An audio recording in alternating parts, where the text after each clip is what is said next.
Itu sudah dicatat 70 tahun, dan jika kita kuat 80 tahun di dalam Alkitab Mazmur yang kita baca tadi. Masa hidup kami 70 tahun. Jika kami kuat 80 tahun. Dan kebanggaannya apa? Kesukaran dan penderitaan.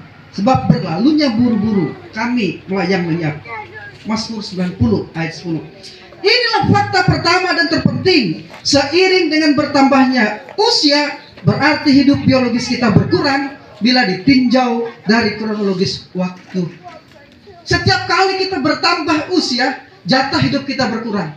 Kalau hari ini kita berusia 40 tahun dan kita dikaruniai 70 tahun, berarti kita masih punya sisa hidup 30 tahun. Pertanyaannya, dengan 30 tahun itu, apa yang akan kita lakukan lagi? Ya, kalau sekarang kita 40 tahun. Kalau sekarang kita berusia 60 tahun, diberi jatah hidup oleh Tuhan 70 tahun, berarti tinggal 10 tahun lagi. Apa yang kita perbuat dengan 10 tahun sisa hidup kita di bumi ini? Itu pertanyaannya. Jadi setiap yang hidup akan bertambah usia, dan dengan bertambahnya usia berkurang jatah hidupnya. Setiap kali saya mengucapkan selamat ulang tahun, dalam hati saya ngomong, selamat berkurang juga jatah hidup di bumi. Itu dalam hati. Soalnya kalau saya terus terang bilang selamat berkurang jatah hidup di bumi kan nggak enak. Ya. Itu realita. Yang saya sampaikan ini realita pertama. Yang membuat kita sekarang mulai menilai prioritas kita, menilai tindakan-tindakan kita, menilai relasi kita dengan sesama. Yang kedua, menurut ilmu pengetahuan yang kita kenal, hukum termodinamika 2, segala sesuatu yang ada di dunia ini bersifat merosot dan berkurang.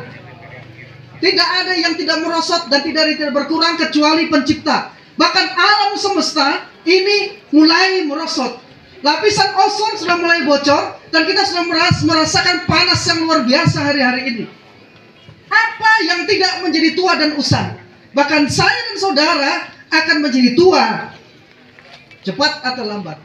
Seorang penulis buku yang pernah saya baca buku berkata, ketika seorang lahir, dia sedang proses menuju tua. Apapun yang ada, rumah mewah hari ini, bagus kalau tidak dirawat, itu akan rusak. Dirawat pun juga suatu saat akan lapuk. Karena itu kita harus ingat, bukan hanya hal-hal yang bersifat seperti itu, tapi bahkan hidup kita dalam 2 Korintus 4:16 juga akan merosot. Sebagian orang menyangkali penuaan ini dan berusaha mempertahankan kemudaan itu, mempertahankan kemudaan yang perlahan-lahan hilang. Karena itu iklan-iklan kosmetik, krim kecantikan sangat laris sekali. Bahkan di TikTok, pria-pria suka like and comment. Kalau ada wanita-wanita yang cantik di TikToknya, like and comment, itu make up semuanya.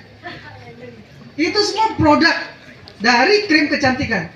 Tapi coba lihat kalau dia kehidupan sehari-hari, kalau dia nggak make up, lebih cantik istrimu yang di rumah, yang siap saban hari masak buat kamu, yang saban hari bantu bersih rumah, cuci pakaian, yang harus diperhatikan.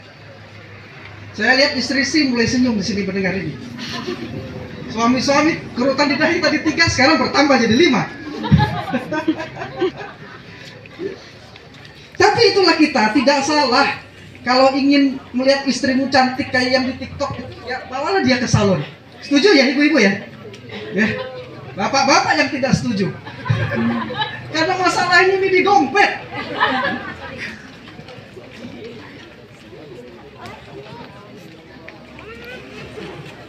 Tapi Anda tidak bisa menghilangkan kerutan-kerutan di wajah Anda.